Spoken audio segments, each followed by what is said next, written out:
നമസ്കാരം. നീറ്റ് പരീക്ഷാ ക്രമക്കേട് പാർലമെന്റിൽ സജീവമായി ഉന്നയിക്കാൻ ഒരുങ്ങി പ്രതിപക്ഷം. രാഹുൽ ഗാന്ധി ഉദ്യോഗാർത്ഥികളുമായി സംസാരിക്കുകയും അവരുടെ ആശങ്കകൾ പാർലമെന്റിൽ ഉന്നയിക്കുകയും ചെയ്യുമെന്ന് നേരത്തെ വ്യക്തമാക്കിയിട്ടുണ്ട്.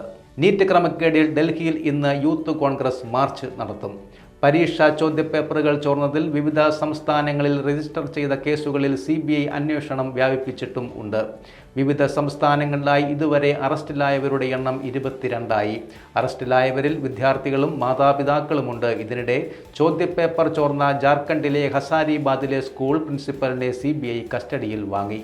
പരീക്ഷാ ചുമതലയിലുള്ള അധ്യാപകനായിരുന്ന ഇൻസാ ഉൽ ഹക്കിന് ക്രമക്കേടിൽ പങ്കുണ്ടെന്നാണ് CBIയുടെ കണ്ടെത്തൽ. ബീഹാർ, ജാർഖണ്ഡ്, രാജസ്ഥാൻ, മഹാരാഷ്ട്ര, ഗുജറാത്ത് ഉൾപ്പെടെയുള്ള സംസ്ഥാനങ്ങളിലും ക്രമക്കേട് നടന്നുവെന്ന് CBI സ്ഥിരീകരിച്ചു. മഹാരാഷ്ട്രയിൽ നിന്നും 4 പേരെ CBI സംഘം അറസ്റ്റ് ചെയ്തിട്ടുണ്ട്.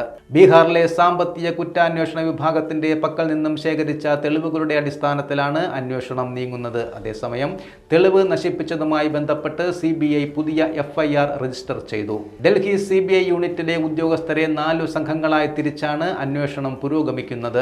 ബീഹാറിലെ സാമ്പത്തിക കുറ്റാന്വേഷണ വിഭാഗത്തിന്റെ പക്കൽ നിന്നും ശേഖരിച്ച തെളിവുകളുടെ അടിസ്ഥാനത്തിലാണ് അന്വേഷണം നീങ്ങുന്നത്. തെളിവ് നശിപ്പിച്ചതുമായി ബന്ധപ്പെട്ട് CBI പുതിയ FIR രജിസ്റ്റർ ചെയ്തു. ഡൽഹി CBI യൂണിറ്റിലെ ഉദ്യോഗസ്ഥരെ 4 സംഘങ്ങളായി തിരിച്ചാണ് അന്വേഷണം പുരോഗമിപ്പിക്കുന്നത്. കോച്ചിംഗ് സെന്ററുകൾ കേന്ദ്രീകരിച്ചുള്ള അന്വേഷണവും ഊർജിതമാക്കിയിട്ടുണ്ട്.